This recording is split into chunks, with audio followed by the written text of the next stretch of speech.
Halo sahabat lovers, kembali lagi di cerita Naik Ranjang hari ini, di mana cerita kali ini di sini tampaknya perhatian Dian kepada Tias semakin menjadi-jadi.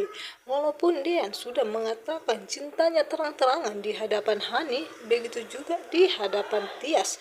Namun Tias di sini tidak ingin menyakiti kakaknya sendiri, yaitu Hani.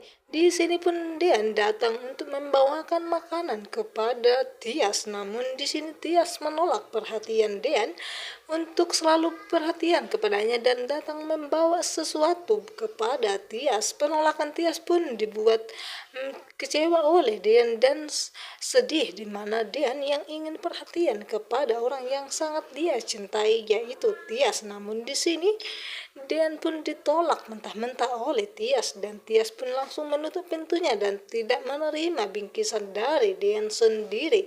Dan di sisi lain, dimanapun penampakan itu tanpa sengaja ketika Gino datang ke rumah Tias, di sini pun Gino tanpa sengaja melihat ada Dian juga di sana.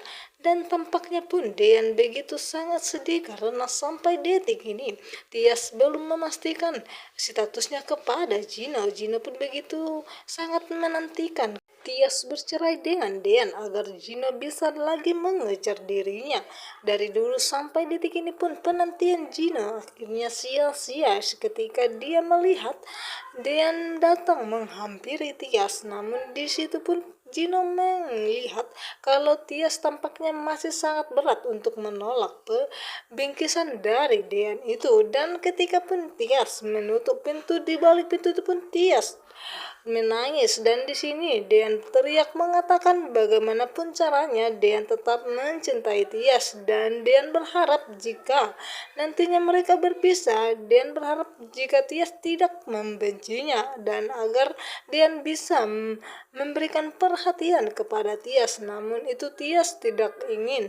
Di sisi lain pun Hani yang semakin diteror oleh Jidan, di sini dia semakin ketakutan, dan dimana ketika lagi-lagi ada seseorang mengirim kepada Jani kalau dia penipu dan pembunuh. Di sini pun Hani ketika itu langsung ketakutan sekali dan tidak tahu harus berbuat apa, dan dia ketakutan jika rahasianya hanya diketahui oleh Jidan sendiri. Dan di sini pun tampaknya di mana ketika Jino menyuruh temannya sendiri untuk tetap menyelidiki Jidan di sebuah apotek itu atau di rumah sakit, dan akhirnya pun teman Jino berhasil untuk melihat ada Jidan di sana, dan tidak lama kemudian pun Gina akhirnya datang ke rumah sakit itu tempat terapi Jidan. Di sini pun tampaknya Jidan yang ingin pergi dari rumah sakit itu selesai terapi, namun di sini untungnya Gino pun langsung mengatakan dengan tegas kepada Jidan apakah dia mengenal seorang Tiara. Dan di sini pun ketika itu Jidan langsung terkejut dan terdiam, tidak bisa berbuat apa-apa.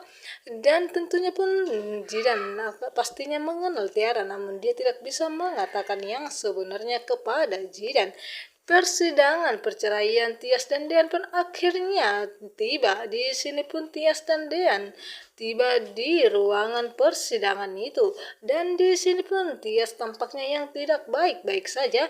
Di sini Tias tampaknya sangat begitu pucat sekali, dan tidak lama kemudian pun Tias tidak tahan dan akhirnya pingsan, dan untung saja Dean segera menangkap Tias dan jatuh di pelukan Tias, dan seketika itu pun hakim tidak melanjutkan perceraian mereka karena Tias sedang pingsan, dan Dian pun terburu-buru membawa Tias ke rumah sakit, dan dia pun begitu panik. Begitu juga dengan Bu Yuni yang dimana melihat putri kesayangannya yang begitu sangat tersiksa oleh keadaan dan takdir yang dia terima. Dan di sini pun Dian segera membawa Tias ke rumah sakit dan memeriksakan keadaan Tias ke rumah sakit. Dan tibanya di sana pun dan Tias yang sudah sadarkan diri, dokter pun mengatakan kebetulan sekali di hadapan Dian kalau Tias sedang mengandung. Di situ pun dokter mengatakan kepada Tias hasil periksa yang diperiksakan oleh dokter itu kalau Tias sedang mengandung, dan dimana Tias pun lupa kalau agar Dian tidak tahu kalau dia sedang mengandung, dan di sini pun tiba-tiba Dian langsung terkejut mendengar perkataan dokter itu kalau dia sedang mengandung anaknya sendiri. Apakah perceraian mereka akan dilanjutkan?